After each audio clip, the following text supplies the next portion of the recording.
Hi, everybody. It's great to see you all here in chat. Hello, I'm seeing a lot of good afternoons, good mornings. Hopefully it's a good time for everybody across the world. Oh, great. We have someone from China also. So I'm very happy that to join all of you here. And I'm very glad that you could make the time to join this webinar today. We're very excited to go over these questions and this information with you. And yeah, I'll just start. So nice of you to join us even at night. So thank you, Mansoor.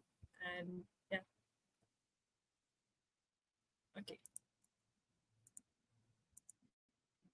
I will quickly share my screen. And so the way this will work is I'll quickly first take you through some common ways in which research communication can work, some common ways in which you can use graphics for your research communication. What does research visibility mean? What does it mean to enhance research visibility? How do you do it, right? And how do we do it easily is what we want to cover. So I'll first take maybe 10 minutes to take you through some common questions you might already have about this topic, some general FAQs and information, and then we can go over the different questions if you have after that, right? Which I'm hoping you have questions. I'm hoping we'll have enough time to go over all of them. So let's get started. Yeah.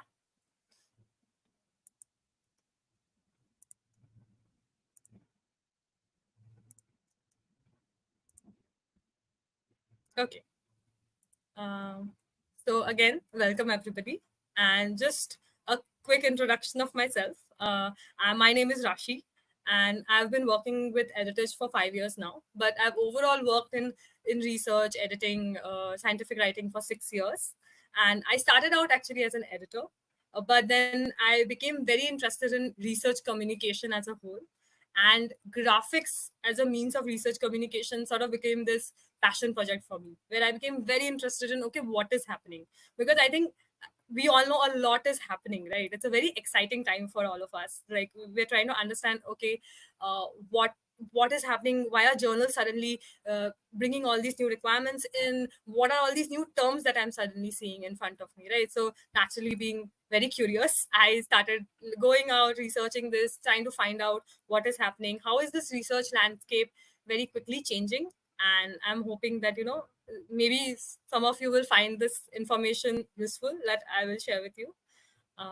But yeah, so moving forward, I think the first question you might have is that, okay, why are journals requiring so much graphics? Why are journals asking me to increase the visibility of my research, right? Why are journals requiring me to present, include graphical abstracts? Why have figure guidelines become so complicated, so detailed over the last few years, right? I already had reference formatting and all of this to worry about. Now this is an extra thing. But in this case, journals are just sort of reacting to how the world is changing, right? I think which can be summed up in sort of three main points. The first, of course, we all wish it weren't true, but attention spans are reducing. And it's becoming very, very important to very quickly grab attention and also very quickly convey information, right? Like, I want to quickly digest a lot of information. So that is what journals are also realizing readers want to do from journals, right? From journal pages, from journal blogs.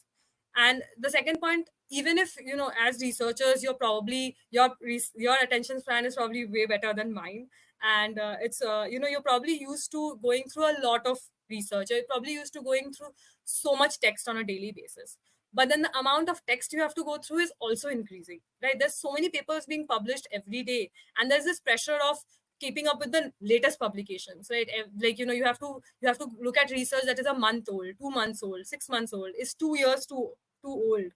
Things are changing so rapidly. So then how do you find research that is relevant to you? How do you quickly go through so many papers, so much research all over the world? Because research has been becoming, and it is every day becoming more and more global, right? There's not a lot of boundaries left, there are not a lot of borders when it comes to research. And the third thing again is that research is not just consumed by researchers or academia right now. Like, I mean, I'm sure WHO must have been doing health mandates for years. But now every time in post COVID world, every time WHO gives out a health mandate, it's everywhere, right? We've all seen it. It's on Facebook, it's on Twitter, it's on Instagram, it's on TikTok.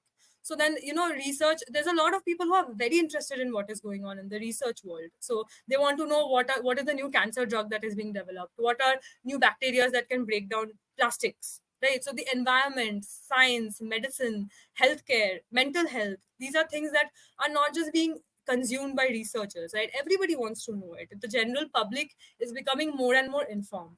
So then how can we make sure that, language doesn't become a barrier, that technical terms don't become a barrier, that, our research can be consumed by even those who are just interested. I mean, it can take your paper to a larger audience than ever before.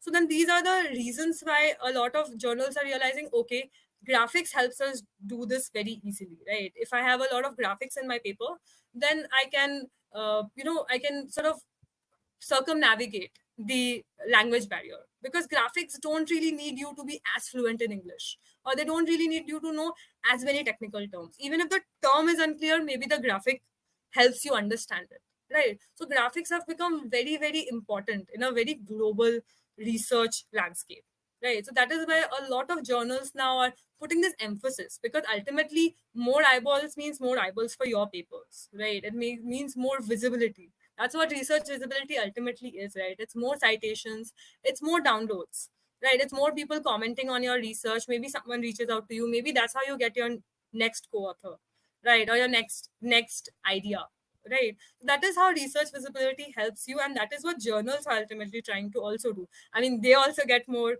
views for their issues and their volumes, and you also get more downloads for your paper. And it's not just one journal or one small publisher that is doing this. There's a lot of different publishers who are pioneering this move towards graphics. I'm sure if any of you have for those of you who have tried to recently publish in Elsevier, you'll have seen that they are now, a large number of their journals are either mandating or recommending. Even if they don't make it mandatory, they heavily recommend that you use a graphical abstract. While a lot of their journals are requiring graphical abstract or central pictures or table of context content images. Springer Nature similarly requires a visual abstract. IEEE needs you to also give a graphical abstract, or their conferences want you to have like very eye-catching images in your PPTs, in your posters. So what does this all mean for you as a researcher, right? This, I've already thrown so many terms at you, and you've seen so many terms over the last few months. But then, at what does it mean to you, right? How does this help you as a researcher? At what point in your research journey should you worry about this? And okay, how much freedom do you have in when you're creating this graphics, right? So now, looking at the different types of graphics, right, that you can use. Again, this is not an exhaustive list. There are other things also out there, but this is just a list that can help you maybe when you're publishing your next paper or when you're going to your next conference. So the first one, of course, is the figure, which is probably the most common one and that all of us have come across or created or used, which is used in a research paper or in a PowerPoint presentation. And a figure, of course, helps us present a lot of information in a very small space. Graphs, pie charts, like bars. All of us use it. All of us love it. Even outside of academia, all of us use it, right? So these help a lot augment your information. And this is, again, this type of graphic is something you should probably start thinking of when you're writing your paper, or when you've just finished writing your paper and you're starting to edit your paper. Because then you can also write your paper accordingly. You can make sure that you're not repeating information in the paper. And of course, most journals do now have very strict requirements for figures, especially AI generated figures is something that you should be, you should very carefully read the journal's rules on AI generated figures, because journals do tend to deviate on this. So this, I would recommend you look at what each journal is saying. Do not think that if one journal is saying it's fine, the other journal will also necessarily say this. The next is, of course, the second most common, which a lot of journals mention nowadays, is the graphical abstract, which, in a simple sentence, a graphical abstract is basically your abstract as a graphic. That's it, right? So in a good graphical abstract should tell you everything about the paper, right? You can't really take your paper and you can, share it everywhere, but you can take a graphic and share it everywhere, right? And that is how journals also want to use it. A graphical abstract, at a glance, it's eye catching. It tells you everything about the paper. It, most importantly, it tells you why the paper is important, right? That's what a graphical abstract does. And it can be used in journal submissions, grant applications, things like that. Most journals want you to submit a graphical abstract when you submit your paper, but in some cases, even after your paper is accepted, the journal will ask for it. So based on the journal, you can just check at what point you want to start creating it. Again, I would recommend that when you're starting to edit your paper, you should, or format your paper, is when you should ideally start creating it, or get it created, because otherwise it can really slow down your submission process. Like, you've finished everything and then you go to the journal and the journal asks you for a graphical abstract, then that again causes a delay in your submission. So it's always best to get it made in advance before you're finishing out everything else. An infographic it's similar to a graphical abstract in that it provides an overview of the entire paper in one single graphic. I'll go over the difference between the two in a bit. And these are generally created based on published papers, so they're not like as linked to journal submission. Cover images, again, these are the images that appear on the beginning, the front and back cover of journals. And generally it's only after your paper has been submitted that, so some journals will approach you and ask for a cover image. Some journals allow all authors who've been accepted to submit cover images, and then if yours is the best one, then yours gets selected. And video summary, again, it's similar to a graphical abstract in that it's supposed to replace an abstract, a traditional written abstract, where a 1 minute or 2 minute video summary tells you everything about one paper, right? This is something new that a lot of I've seen Elsevier, some Elsevier journals do this, but it's still like up and coming. It's not as common yet. And a conference poster, of course, is something a lot of you might have seen at conferences themselves. A lot of conferences will have a session where those who've presented papers or not presented papers can just come and present their research as posters. Or some conferences also have a wall where you can sort of, even if when you are not physically there, if your poster is there and you have your detailed information there, then you can keep getting feedback on it all day long at the conference. So these are the basic general types of graphics and how they can help you at different ways, right? Then here, I just wanted to show an example of how journals, are slowly starting to use graphical abstracts. So this is an Elsevier journal, and as you can see, they have featured articles right on their website, and they have created this space to show graphical abstracts. So these are two graphical abstracts that they have like two papers that they have featured, and you can see this space, this blank space that is here, just to show the graphical abstract, right? Similarly, again, for these editor choice articles, also all these articles, so like a lot of journals they have dedicated space on their page, right, to showcase graphical abstracts. Now imagine if, I mean, these graphical abstracts, then they're good, but there's also a lot of extra space that's there, right? There's a lot of other information that maybe could have been conveyed here. So if you have a good graphical abstract, right, which shows everything, like which shows the background, which shows the methods, which shows the results of the study, then that space can be utilized so well, right? Like, journals are now starting to give you the space to advertise your paper. That's what that is, right? As soon as you, and that's on the home page, by the way, as soon as you open the journal page, you will see the space. So it's basically like your paper is being advertised right there, and you have the chance to really catch some eyeballs. So that's why I think it's very, very good idea to like have a very good graphical abstract ready, because ultimately it's just advertising for your paper. The more attracting your graphical abstract, the more people come and read your paper. So think of it like that. And graphical abstracts are also always visible, even irrespective of whether the paper is open access or closed access, right? It's likely the first graphic a person will see of your paper. So it can really cause it creates an impression of your entire paper. So that's why a good quality graphical abstract can really leave an impression of your entire research in the reader's mind as soon as they see it. It gives a lot of information. It gives a lot of, visibility to your research. Now coming to graphical abstracts and infographics. Infographics are much more like much not as related to journal submissions as infographics are, as graphical abstracts are, sorry. These generally are used by companies. They can use if you're in a startup, if you're working with a company, or if you want to go for funding or for grant applications, if you're in a club or a society in your university, if your university wants to do some promotion, then these are then infographics are what are more generally used, because these generally have the logo of the university, of the company, or whatever, right? They have the logo, whereas a graphical abstract generally does not. And as I've mentioned here, like, they have a lot more details of the actual published paper, and they come in a much more wider variety of sizes, because these are generally not shown on a journal page. They are either sent out individually, or they're printed out and showcased in a lab. So you have much more freedom when it comes to infographics, and these are purely more for research promotion. If you want to really promote your research as a part of some society, company, university, then infographics really help you do that. um, Finally, conference posters. Again, these, as I have already mentioned, they help you in a conference, publish. They will present your research. If you're, especially if you're someone who's starting out, or who's maybe doesn't, wants to just get a lot of peer review at the research itself, at the conference itself, get a lot of feedback, then these help you do that very, very effectively, right? And they're very text heavy.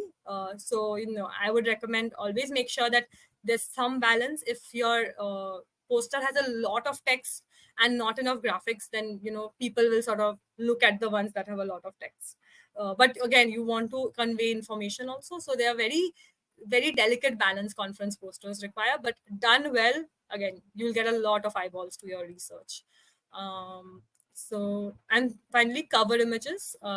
These are some cover images that we've created, which, again, most journals, they have very strict guidelines when it comes to cover images. So here again, I would recommend, please do go through the journal guidelines in great detail and see exactly what they're asking for. And finally, just some things. I couldn't really show a sample of the video summary here because that would take time, but I would just say that I wanted to include some common mistakes that people make while making video summaries. Please make sure that the background music is copyright free, but also that it matches the tone of your research. So a lot of people, they make the mistake of maybe using very cheerful music, even though the research is very somber or very serious. Make sure that the tone of your research is being well presented by background music, and also make sure that the AI voiceover is doing well, especially when it comes to abbreviations. AI can really sometimes mess up abbreviations. So I just wanted to, in case any of you are interested in making your own video summaries, please, these, I hope this helps you. And finally, I've gone over a lot of how different graphics work, but this is basically how do you create. So I think there are three basic options there. You can either create the graphics using PowerPoint, is a very common option. Then there's Adobe Illustrator, Photoshop, any of these graphics tools, you can use those. Please do make sure, if you're using AI imagery, please make sure it's scientifically accurate. And if you're getting your graphics from any website, please do make sure it's copyright free. Right, as I mentioned already, your graphics will be something that everybody will see. It's representative of your paper. You want to make sure that it's scientifically accurate, and you want to make sure it doesn't get copyright struck later, right? You don't want to be published and then be pulled up because your image was copyright, like had copyright on it. So please do make sure that both those things are there. Or if you don't, if you want to go in a slightly simpler route, you can go use a tool like Mindergraph, which already has scientifically accurate and copyright free images, so that that extra layer is sort of removed, and you can get a library of such images. Or you can, of course, use a service provider like Advertise. So you come, you give us your paper, and we can help create whatever you need. But yeah, I just hope that this encourages you to use these graphics and use them for your research promotion and visibility. Don't just make them because the journal is asking you to. You consider them as taking yourself as a brand to the next level also. Like, you as a researcher, how do you become how do you make sure that you are advertised well, how you are marketed well. Don't just create a graphical abstract, get it published, and then keep it in a metaphorical drawer and let it gather dust, right? Share it on LinkedIn, share it on Twitter, share it in different places, and make sure more people are interested in what you're doing and they're finding out what you're doing. Research, I mean, as long as I have been in research, I have found it so interesting to read papers and to find more exciting and interesting research. And there's a lot of people like me who would love to read research. We just want to find the papers, right? And so I'm hoping that this sort of causes more of you to make your research more discoverable to lay people like me.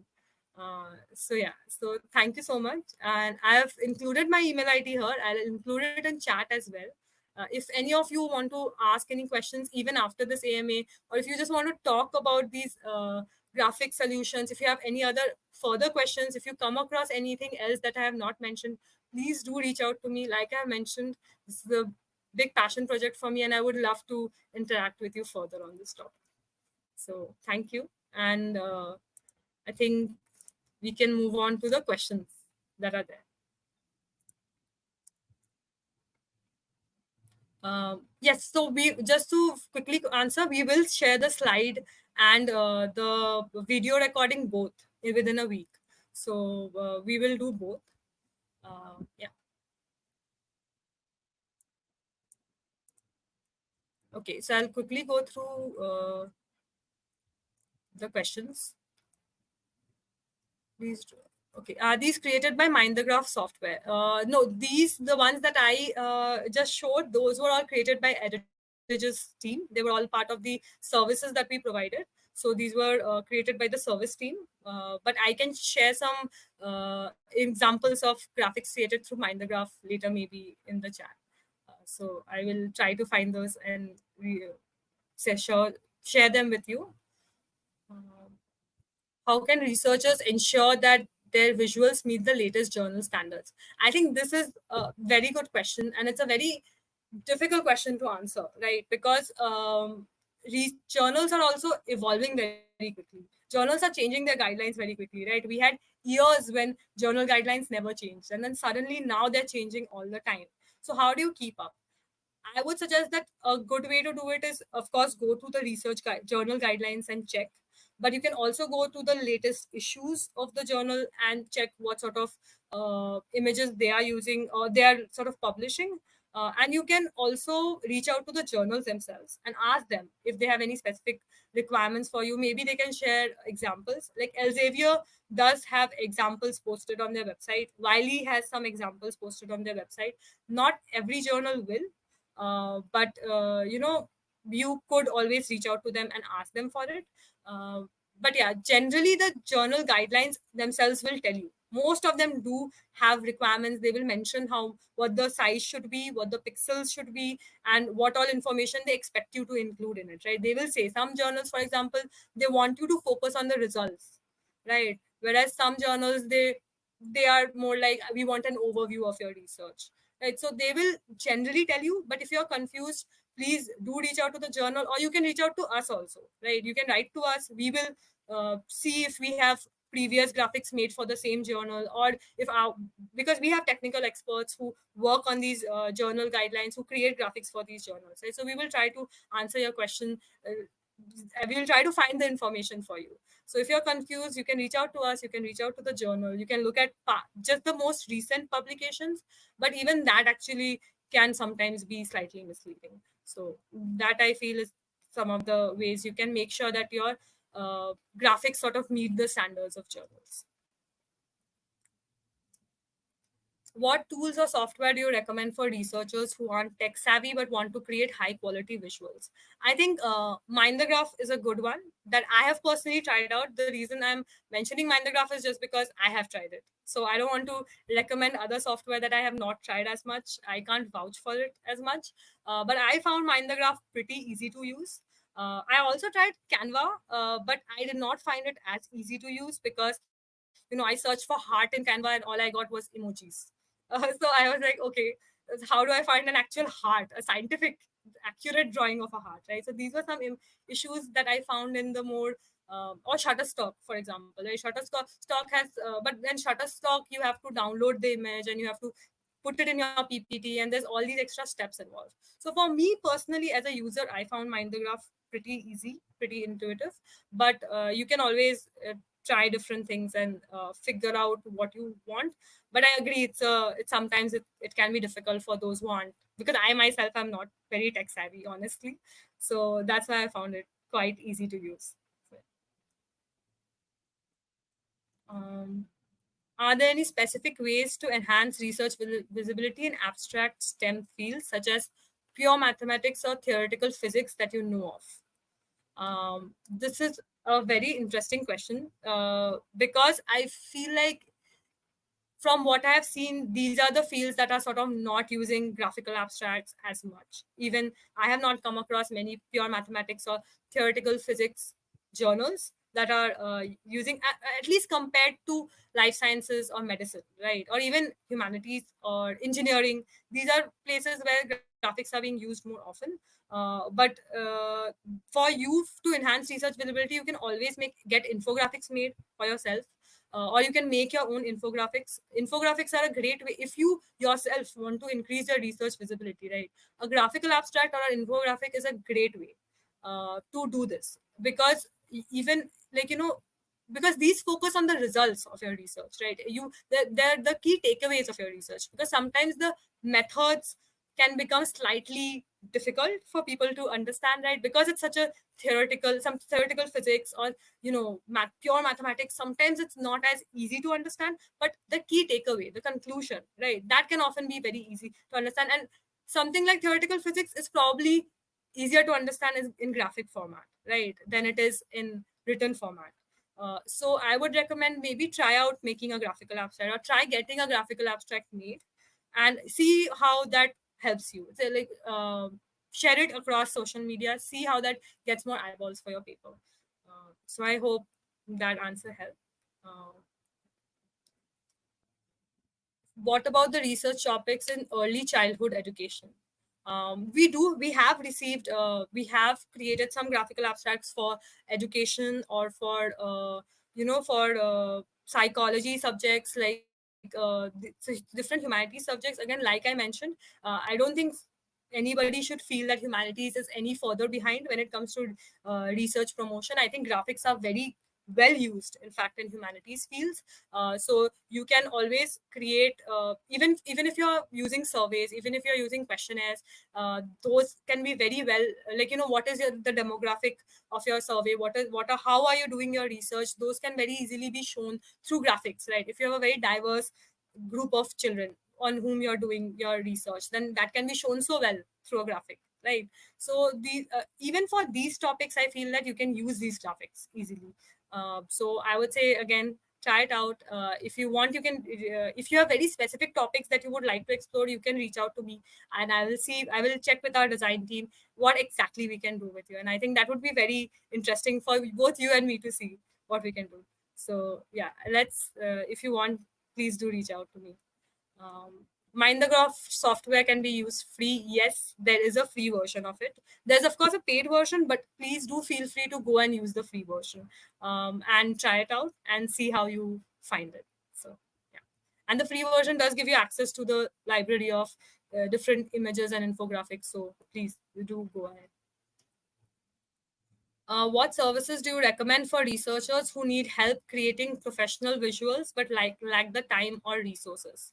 I think, again, any service provider like Advertise has, illustration creation, or graphical abstract, infographic creation, PPT creation, video summary creation. Everything I have mentioned, we can create for you, right? And so I think, for if you have, and all we need is like a manuscript or your research details, and some guidance from you on what you want us to show, right, in your research. So if you do want to explore some of these services, please do reach out to us. We would be more than happy to help you explore these. We can share the details of the different services, or if you have a very specific service in mind, like you want to create a figure first to start out, please do let us know. We would be happy to help you do that, because I do understand figure creation takes time, right? So we can help you save that time if you want, by helping you create these figures.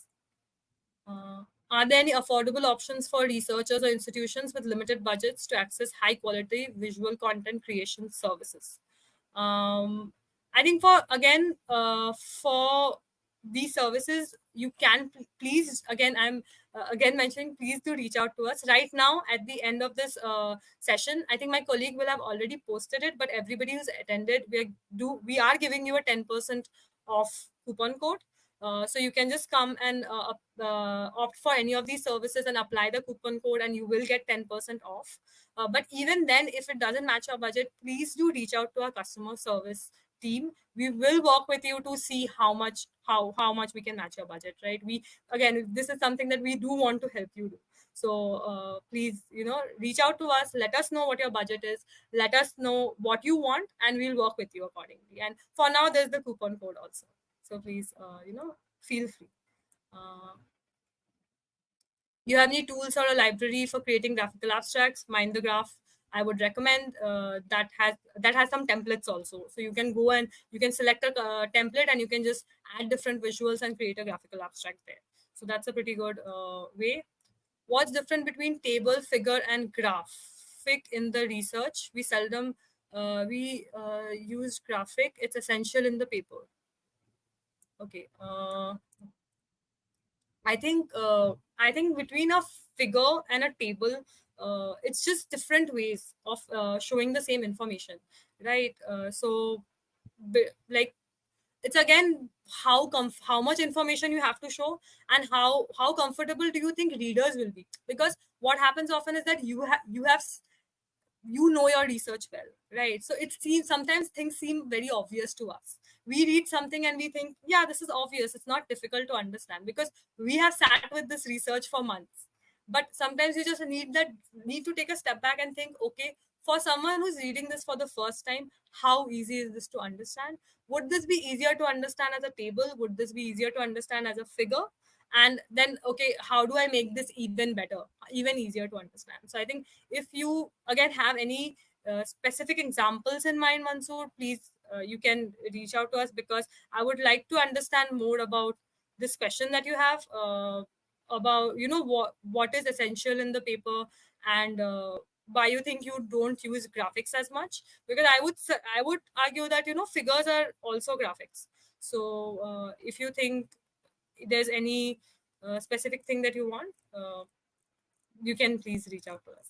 So, but anyway, I think I've shot on for too long, and we're already 3 minutes above time, and I know everybody here is like, I don't want to take any more of your time. With I'm sure you have like 10 more things to do as researchers, but please, my colleague has shared a feedback form, and she's also shared the coupon code, and I will share my email ID in chat just now.